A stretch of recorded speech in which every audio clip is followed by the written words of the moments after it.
Análisis transaccional, etc., están bien vistos en el staff académico de la actual psicología mecanicista, sobre todo de corte conductual, etc. Dicho lo cual, no obstante, pues yo tengo una formación dinámica y tengo también una formación transaccional. Y esto, de entre las razones que a mí me llevaron, porque lo que les voy a contar ahora, que yo lo voy a contar en poco tiempo, es una experiencia que se ha repetido 3 veces. Yo les voy a contar la primera, una experiencia de aplicación del análisis transaccional al equipo que asiste a las personas mayores en una residencia a fin de mejorar el clima social de un centro y luego 2 centros más donde lo hice también en la Argentina. ¿Y qué me llevó a esto? Bueno, en primer lugar porque yo tenía ya en los años 90, finales de los 80, una formación en terapia grupal, manejo de grupos y también por supuesto en análisis transaccional. También había hecho una formación en Barcelona en lo que es el manejo de grupos grandes, pensando que iba a actuar con grupos de 30, 40 personas, etc. También siempre había tenido un singular interés por la obra de Goffman y también la obra de Racamier, de psicoanalista en diván, el psicoanalista sin diván, un estudio muy interesante sobre las instituciones psiquiátricas y cómo se puede intervenir institucionalmente. Como digo, también mi especialidad en psicogerontología pues me llevó a interesarme particularmente por las residencias de ancianos, las residencias de personas mayores. Y en ese imaginar qué podía yo hacer, porque claro, a mí si hago algo es para conseguir algunos objetivos beneficiosos para las personas, sean alumnos, sean ancianos, en este caso me dije a mí mismo que podría pensar en mejorar el clima social de las instituciones geriátricas, que yo ya sabía que no tenía que ser muy bueno. Y también, por lo tanto, pues una necesidad de crecer una psicología humanista, lejos del mero ejercicio investigador abstracto, neutro, sino, como digo, hacer algo por las personas. Por otro lado, coincidió que en aquellos entonces pues las políticas oficiales de mi comunidad pues se interesaron por este proyecto, me apoyaron, incluso financiaron parte, una mínima parte, pero bueno, sobre todo es que me dieron todos los avales, permisos, etc., para lo cual tuve que viajar docenas de veces a Sevilla, porque supongo que todos sabemos que las instituciones son como las personas, tienen sus mecanismos de defensa. Entonces uno no entra allí de pronto a ver qué pasa aquí, oye, ¿aquí qué pasa? ¿Aquí qué? No, usted que no, usted veo consejos. Como yo iba a una institución pública, pues me fui a la Consejería de Servicios Sociales, etc. Bueno, eso me significó un trabajo ímpro, finalmente me lo dieron, y hubo un concierto de la Junta de Andalucía, y con ese concierto, aquí tengo un papel, entonces el director ya me dejó entrar, etc.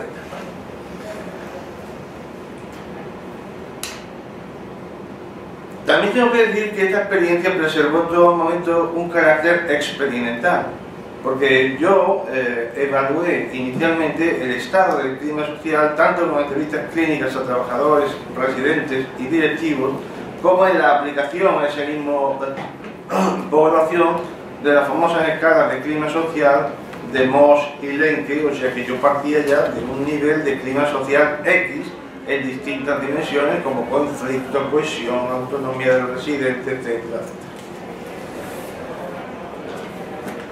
Lo que uno se da cuenta nada más entrar en una residencia es que las personas mayores, pues como dice Goffman, están recluidas en un espacio único donde solo tienen acceso a servicios comunes, tipo comedor, servicios en general, bibliotecas, siempre están en los mismos lugares.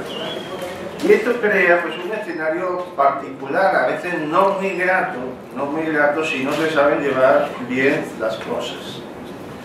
Además, hay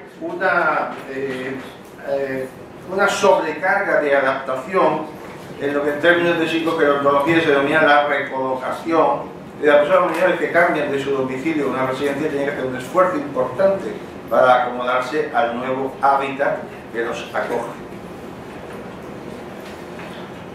yo observé que las personas que trabajan en lo que yo llamaba el equipo asistencial en los centros geriátricos, en los centros de mayores, es muy distinta, porque también había tenido experiencias en centros psiquiátricos y en centros educativos, es muy distinta a estos dos centros. Pues claro, los centros médicos pues son médicos, enfermería, bien, educativos, pues son profesores sobre todo, pero aquí los equipos asistenciales son muy heterogéneos y el staff o la clase dominante, dirección, médicos, psicólogos, etc., son media docena como mucho. Estoy hablando de una residencia que tenía más de 300 inquilinos. Y que entonces pues hay la composición del equipo asistencial es muy diversa. Hay personal de cocina, personal de habitaciones, de comedor, de mantenimiento, gente muy heterogénea, la mayoría con un nivel formativo medio bajo, y nivel gerontológico cero y nivel psicológico cero, y muy influenciada por los estereotipos negativos hacia la vejez. O sea, eso que se denomina el viejismo, ¿no? Que los viejos son enfermos, los viejos son desmemoriados, los viejos son esto. Eso influía mucho en la asistencia a las personas mayores negativamente, evidentemente, ¿no? Porque ya sabemos que las expectativas se cumplen en la asistencia o en lo que uno haga, y si tiene malas expectativas sobre el personal atendido, pues eso. Luego, también la percepción del equipo asistencial dentro del centro. Yo observé que esas señoras y señores de cocina, lavandería, etcétera, tenían una imagen de baja cualificación, como de poca preparación para poder abordar los distintos problemas que se planteaban en una residencia. Te digo, por ejemplo, si una señora mayor estaba llorando en un sillón, pues hombre, uno se puede acercar, le pasa algo, ¿no? Ellos consideraban que esas aproximaciones, por ejemplo, les podían acarrear malas consecuencias, porque no estaban preparados para abordar esos problemas, esos conflictos, esas dificultades que se observaban.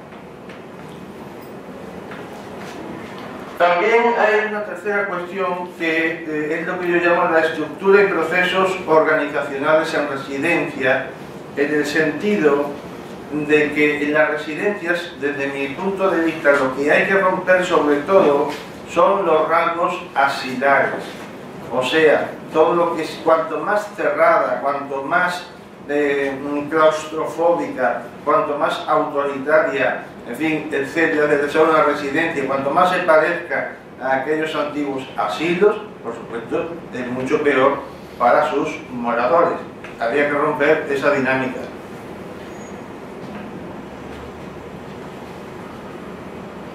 Bueno, aquí tengo una foto de un equipo de asistentes, donde hay enfermería, donde hay personal de mantenimiento, donde hay de cocina, donde hay... Entonces, yo se me ocurrió introducir el concepto, que no sé si es mío, no me da igual, pero en fin, yo lo hablaba en esos términos en esta investigación para la Junta de Andalucía, de terapeuta institucional. Había que hacer una terapéutica institucional para permitir la expresión de las emociones dentro del centro, para posibilitar las gratificaciones, para posibilitar que las personas mayores pudieran obtener alguna forma de gratificación, porque muchas de esas personas mayores que están en residencia saben que solo van a salir de allí con los pies por delante, pero que no les espera nada grato en la vida. Pues había que romper ese asunto. Habría que promocionar la introyección de imágenes confiables, porque en la residencia, cuanto más asilares y autoritarias son, más recelo, desconfianza, paranoidismo, etcétera, existe. Entonces había que formar al equipo justamente todo lo contrario, que fueran personas confiables. Pautar formas complementarias de transacción, o sea, transacciones complementarias, fluidas, comunicaciones fluidas. Y confrontar a los mayores ante un mundo relajado, no un mundo estresante, un mundo de castigos, porque aunque parezca mentira, en esa residencia y en otras tantas que yo he conocido, a los mayores se les castiga, si lloran donde no tienen que llorar, se las deja sin postre. Alguna vez te digo que es un chiste, pero no, se les deja así sin postre, o se les dice que se vayan a la habitación, en fin, etcétera, etcétera. Y de manera definitivamente importante era fomentar que se hicieran actividades que provocaran ilusión en las personas, porque allí lo que había eran muchas personas en estado semicatatónico sin hacer nada a lo largo del día. Por lo tanto, ahí pongo ese diapositiva que es de una película que se llama Arrugas, que es de dibujos animados sobre una residencia justamente, es muy interesante, donde se ve una señorita que está intentando, pues en fin, activar o movilizar, hacer algún tipo de actividad cultural, educativa, etcétera, con los mayores, ¿no? Que están ahí medio catatónicos y alicaídos. También la actividad física va a ser otro objetivo que yo me propuse que existiera algo allí. Y entonces el análisis transaccional, pues yo lo utilicé fundamentalmente, pues como ya sabemos, porque es un lenguaje psicológico, sencillo, objetivo, eficaz, atractivo, y que al tener un carácter de lenguaje, pues lo puede entender cualquiera. O sea que allí los señores de mantenimiento que no sabían nada de nada, pues eso lo entendían perfectamente. Evitar el desaliento, la desilusión. Por eso vemos ahí unos señores que me están hablando de tenemos que hacer algo para aprovechar estos últimos años de la vida.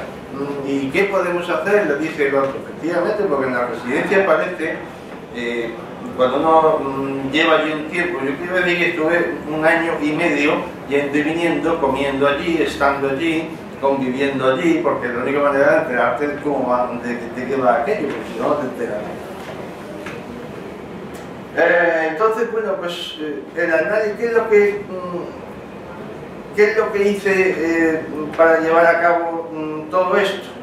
Bueno, me propuse algunos objetivos y comencé algunas sesiones iniciales de formación con análisis transaccional, análisis estructural y funcional del estado del yo, el concepto de congruencia, que es muy importante en una realidad, ¿verdad? Hacer lo que se corresponde con el valor principal de un contexto, el estudio de la comunicación o de las transacciones, la apertura al conocimiento de los mayores, el manejo de la contratransferencia, que mucha gente los viejos les caen mal y entonces se malcrencian con ellos. No me cuento otra vez la misma historia, déjenme de rollo, tal, para cortar con esos asuntos.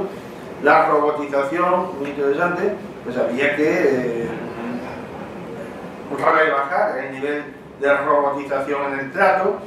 Por supuesto, el abordaje de conflictos y todo lo que ya sabemos sobre los juegos psicológicos, que a ellos les gustaba mucho porque en esos sitios hay muchos juegos psicológicos. Usted antes hablaba de las mafias universitarias, dentro de esos recintos también hay mafias y los sindicatos son muy importantes ahí también, los sindicatos. Hablando de esto de la robotización, si una señora de habitaciones quería, la viejecita le decía que le ayudara a ponerse las medias, decía, no, que el sindicato me dice que yo lo único que tengo que hacer es la cama, pero no lo puedo leer.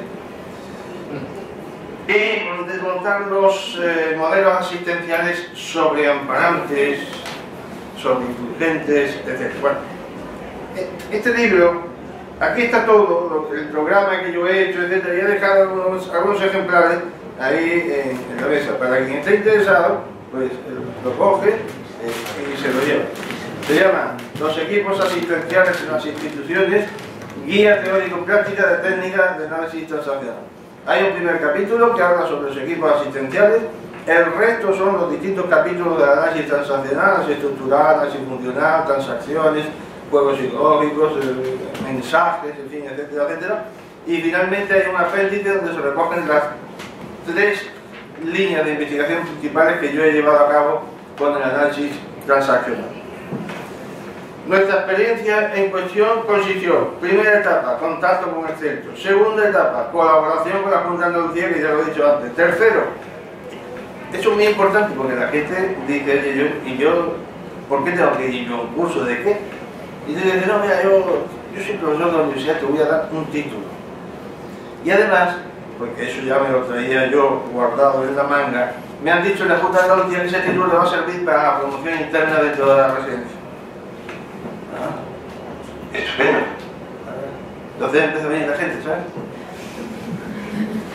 Segundo, un breve curso de análisis transaccional.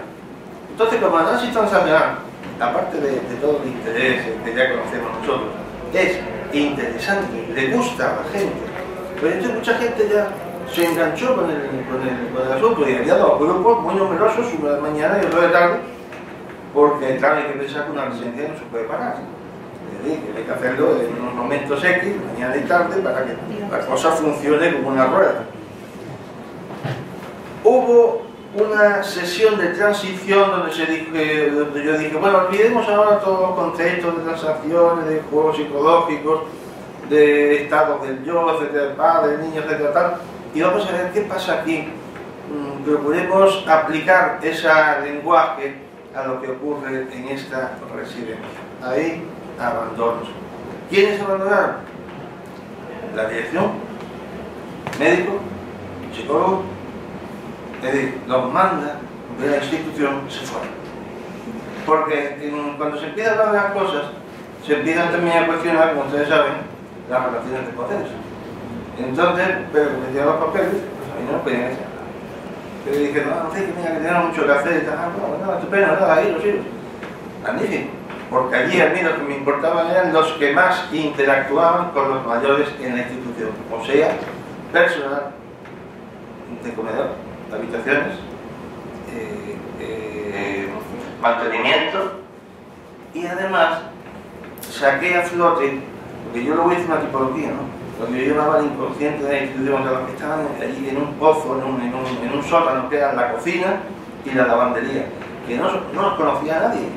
Esos salieron, emergieron, incluso se empezaron a hacer, ya luego diré, algunos contratos terapéuticos para que los viejos pues, pudieran ellos también elegir, al menos en cierta medida, sus menúes y eliminar algunos platos, por ejemplo las carnes, para gente que no tiene posibilidad de masticar, etcétera, y cambiarlas por otro, como hamburguesas, en fin, ¿entendéis? O sea, cosas sencillas, ¿no?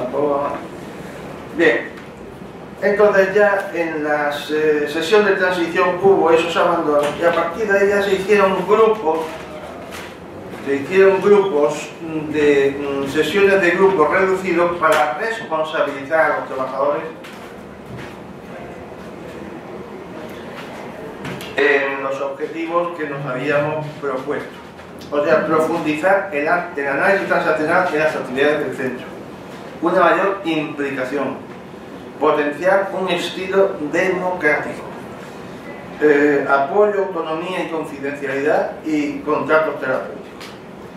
Entonces, con todo ello, pues, conseguimos, yo conseguí, prácticamente yo, objetivos muy importantes, como la ocupación del tiempo.